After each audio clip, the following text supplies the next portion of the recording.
Hello, So just everybody. My story, very normal people.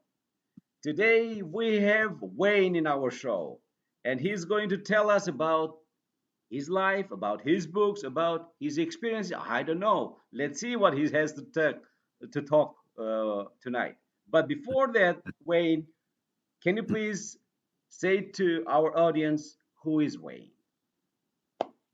well, it's not the first time I've been asked that. Mm, We had a lot of varied experience. Grew up in a small town and wandered off to California like everybody does, and got involved with the entertainment side and so forth, and started the software business of all things. Sold it, and then I started to read a lot, which I love to do. Read biographies and memoirs and stuff. And I gotta tell you, most memoirs really suck. I mean, I wish there was that's an author term for they're really terrible. They pretty much start the same way. I looked off at the mountains and set my jaw and said, "There lies my destiny." That doesn't work like that. Most of what happens to you is you just kind of stumble along and fall into one bog after another, and so I thought, you know, what the world needs is a memoir that talks about pitching a lone shark or going shark fishing in our underwear or roping a bear or having a plane crash. And so I did. I wrote it. And the first publisher I had, I kind of had a breakdown, said, no, no, you can't do that. You can't write, a book that's standalone chapters. You have to have a narrative arc. You have to get cancer in the first chapter and then have all kinds of tribulations about how you went through treatment and cured yourself and then became well and blah, blah. And I said, well, I don't think so. And as it turns out, a critic who I've come to like said it became the perfect bathroom book.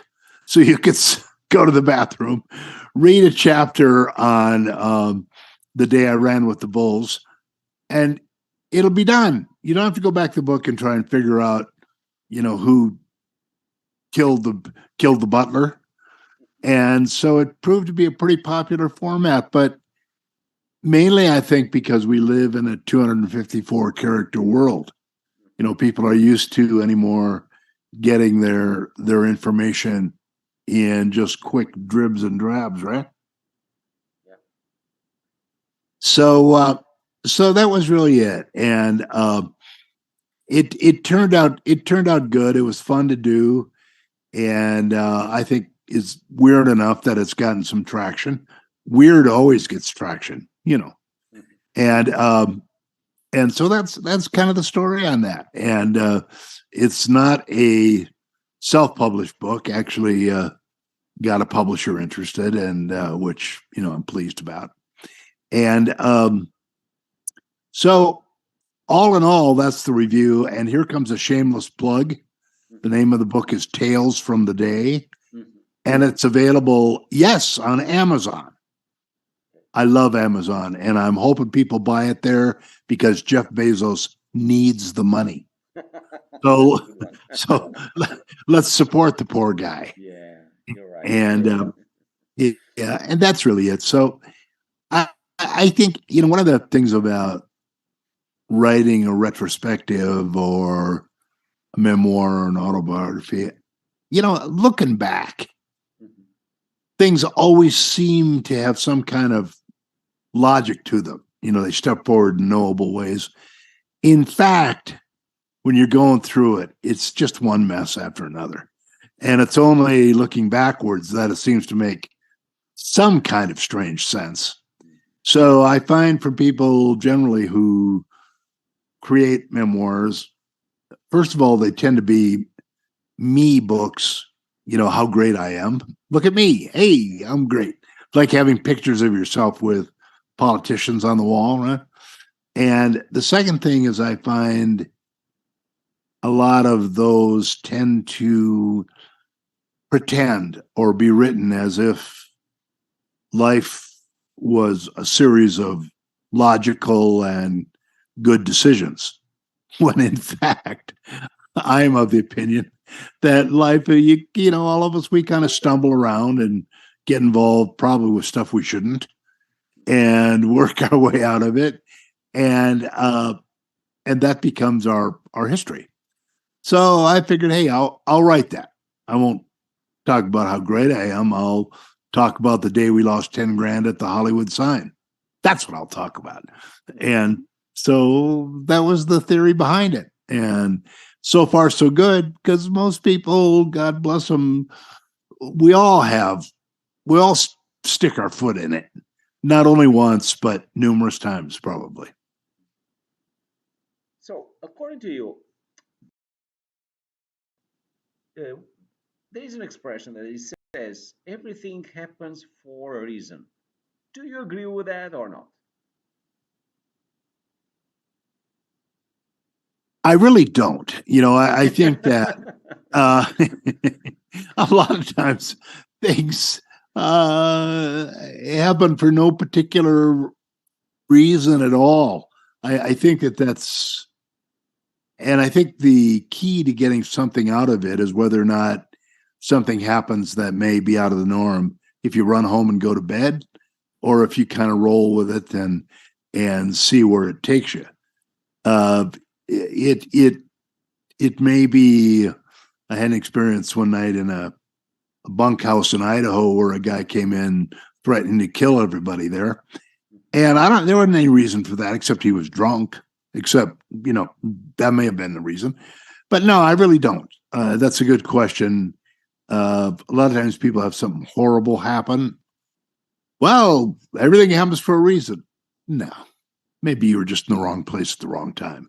So And I tell people, still is don't a be. reason on that one. Huh? You are in the wrong place in the wrong time. Yeah, That's yeah. a reason in I one sense, said, right? yeah, and I tell people, don't beat yourself up over it. Okay, yeah, right, okay. I I mean, agree with just you. you know, just go with it and don't think it's something to do with you or you did something wrong or whatever. And if I had any, yes, that's the best answer I can give you. Hmm, okay. So in all the memoirs and the books that you've written, all the pages that you fill with letters and with the words and with sentences and with paragraphs, what are you trying to convey to the reader? Mostly that two things. One is that you're not alone in getting involved with some really unusual crap. And the second thing is that most of the time, what seems to be a disaster is really pretty funny. And I'm of the opinion that most people would rather laugh than cry. And if you have a good sense of humor, you can get through just about everything. Although a lot of times it looks better in the rearview mirror than at the time it's going on. Mm, that's right. So, Yeah. So being a writer, uh, what is the difference of you as a writer and me, that I'm a reader? well, Because you said that you started to read a lot and all this, and now you yeah, know the difference, right? yeah. Well, I think the difference is an obligation on the part of the writer. A reader wants to read something that is they connect with, Mhm. especially if it's a nonfiction book. And if they're going to connect with it, that means you have to describe maybe some unusual events in just common, straightforward, readable language. So, to answer your question, the difference between a writer and a reader is I think the reader who spends money on a book has a right to expect something if it's not fiction, something that's readable and enjoyable and maybe has a lesson or two in it, or maybe not. Sometimes you just want to read for fun. And if the writer fails, The reader doesn't fail. The reader just puts the book down. That's a good So, one. so there you go. So, uh, which is one book that you would like to read it again and again? Um, I think books by Carl Hayson, who wrote Double Whammy and some other books based in Florida, really weird, funny stuff. And I love his work. And there's so yeah, those are books I can always pick up the second time, and I find them just as enjoyable. And for me, in reading a book, it should be enjoyable. I mean, I don't. I've read a lot of books, and some of them are very, very sad and tough. And there's nothing wrong with that either, except I don't like pouring my time into something that I put it down and I go, oh God, that's a heartbreaker. There's enough heartbreaking without going to a movie or seeing in a book.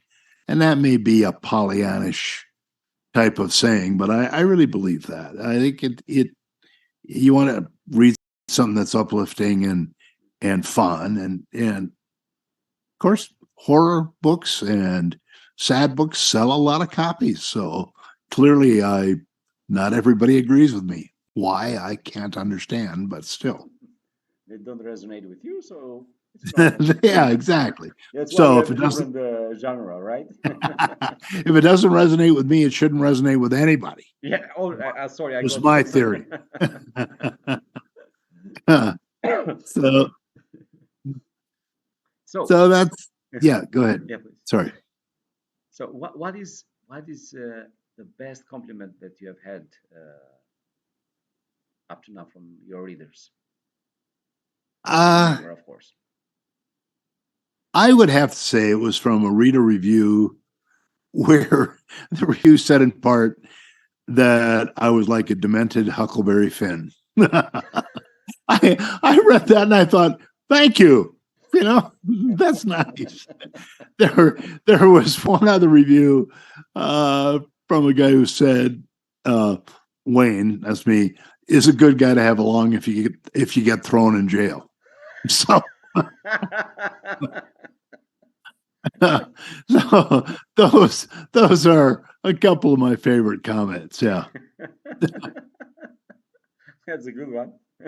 Yeah, I like exactly. that. I like the way you do it because you bring it everything with the humor in the end. Everything actually it has to go that way, you know. Life is Yeah. too wordy and too boring, you know. You like make it a little bit Yeah. interesting, right? And there's an old saying that today's disaster is tomorrow's good story. Like a couple of things in my book are about, one of them is the day my business got trashed by a worm. I won't get into that except to say that I had a business going and it got ruined by a worm of all things. And there is other stuff that at the time really seemed terrible, like an experience I had where the Ku Klux Klan tried to kill us in Arkansas back in the civil rights days. And I can't say that turned out to be funny, but it turned out to be, an experience I could write about. And since I didn't get killed, hey, it's one of the few in the book that is not that's serious. And there's another episode called The Day We Blew Town with a Monkey. And, we actually did leave town with a monkey as a guest. And that was weird and fun. I thought it was funny. And some other folks thought so too. So, and it takes, if I may say so, it takes a certain circuitry and skill, if you will, to do what you do, for example. Mhm. And I think in writing, especially if you're going to write up something that happened to you that maybe not be the most complimentary thing to you, it takes a certain kind of attitude, or it gets what they call mawkish or self-serving, or it just comes across kind of gooey and bad, and it's tough. It's tough to do. I find it tough to do. I think all writers find their craft like you know what you do. It ain't easy. It may look easy, but it ain't easy. So, uh, so what will be one thing that you would like to share, let's say, with all the world at least?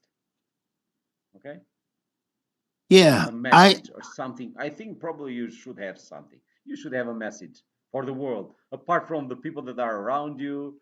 Okay, the ones that you joke, the ones that you hit sometimes with your jokes. You make the punchlines. Now for the words for the world you already have something. I think. I I I think it's a good question. What I would want to pass along is, you know, just you as much as you can, keep a sense of humor Hmm. and don't take everything seriously. The universe not picking on you, it picks on everybody. So just try to keep a sense of humor and bear in mind that unless you're killed, whatever it is you're going through is in the long term going to be something that you either laugh about or you talk about with, and they're great stories. You tell them in bars, you often get free beer. So, That's a good one. you know, so accumulate experiences. Thank you very much, Wayne, and thank you very much for You're your welcome. stories that you told. Just a little bit of them, a glimpse of them, but you already have written them. So people can find your stories in your website. They can buy your book on Amazon and so on. I'll write Yep. everything down for you so people can find your books, where they All can right. find you, and maybe they want to talk to you, to ask you any questions. Yeah. I'd I will make love it to talk ready. to people. 28 stories in my book, and they're all wonderful. Hmm. Yeah. Thank you. Thank you very much for the All right, good big time guy. that we had. And yeah, Thank good luck, you. man. Okay. Thank you. Okay. Bye Bye. bye.